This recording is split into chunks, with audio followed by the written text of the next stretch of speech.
आइए मेरे शहीदों आपको सैर कराएं मुल्क हिंदुस्तान की, जिनकी खातिर आपने कुर्बानी दी है लाखों जान की। हिंदुस्तान का मतलब क्या है? डंडा गोली लूटमार। क्या यही हिंदुस्तान का मतलब है? करप्शन करो और माल बनाओ, नहीं।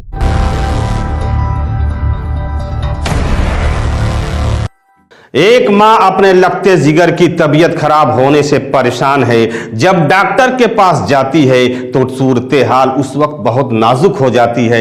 जब डॉक्टर कहता है कि इसके दिल का ऑपरेशन करना जरूरी है वरना इसकी जान चली जाएगी। मां के पास पैसे नहीं हैं लेकिन फिर भी वह डॉक्टर है और इंसानियत का मसीहा भी है। फिर मां कहती है कि आप ऑपरेशन कर दीजिए, पैसे मैं जमा करवा दूंगी। डॉक्टर जवाब देता है, जब दुकान पर जाती हो, कुछ सामान लेती हो तो उसी वक्त पैसा देती हो या उसे बोलती हो कि सामान दे दो, पैसा बाद में दे दूंगी। फिर मां कहती है वो तो ताजिर है और आप तो मसीहा हैं, मैं पैसे दे दूंगी, मैं इनकार नहीं कर रही हूं, ऑपरेशन आप कर दीजिए, मैं पैसे जरूर दूंगी। डॉक्टर कहता है ऑपरेशन उसी वक्त करूंगा जब पैसे आएंगे। मां अपनी बच्ची की हालत देखती है, फिर मां का कलेजा फट जाता है और डॉक्टर से फरियाद करती रहती है, लेकिन डॉक्टर पैसे का मुतालबा करता रहता है और बच्चे की आंखें बंद हो जाती हैं और बच्चा इस दुनिया से चला जाता है।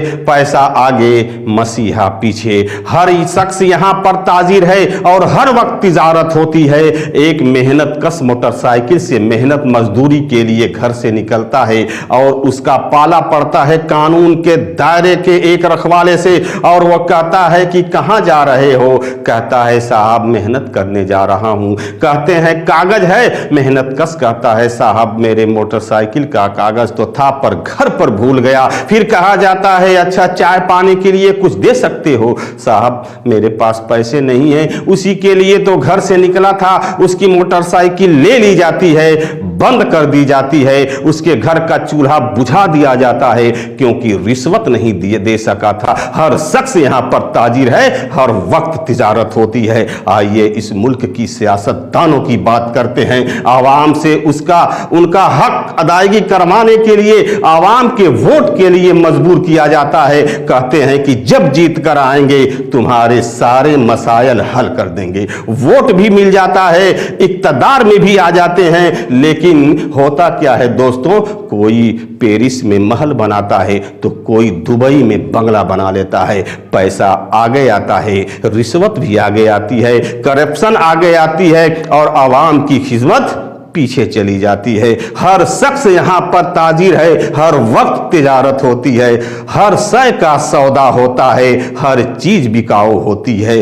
तुम आप ही अपने दाम कहो, चुपचाप सरे आम कहो, जज्बे मेरे नाम करो, हम नाम तुम मेरे दाम कहो। आइए इस मुल्क की तालीमी निजाम की बात करते हैं। सुना तो था कि इल्म एक लाजवाब दौलत है, जितना खर्च करोगे बढ़ती जाती है। खैर यहाँ एक बच्चा है, मेहनत करता है, आगे बढ़ता है, टॉप भी करता है, लेकिन पैसा नहीं है इसलिए आला तालीम हासिल नहीं कर पाता। आला तालीम हासिल करने के लिए एक अच्छी यूनिवर्सिटी में दाखला नहीं ले पाता क्योंकि उसके पास पैसा नहीं होता।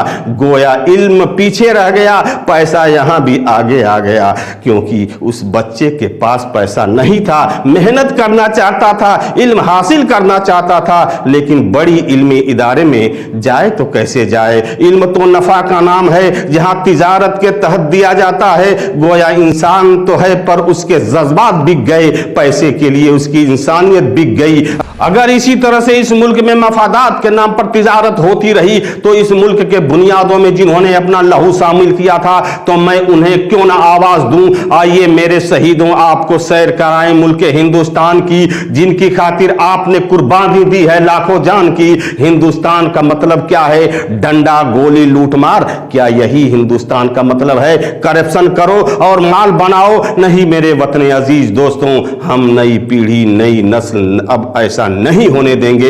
हम इस मुल्क पर कुर्बान होने वाले अपने लाखों शहीदों की कुर्बानी व्यर्थ नहीं होने देंगे। हम हिंदुस्तान को गलत तिजारत, नाजायज ताजिर को पनपने नहीं देंगे।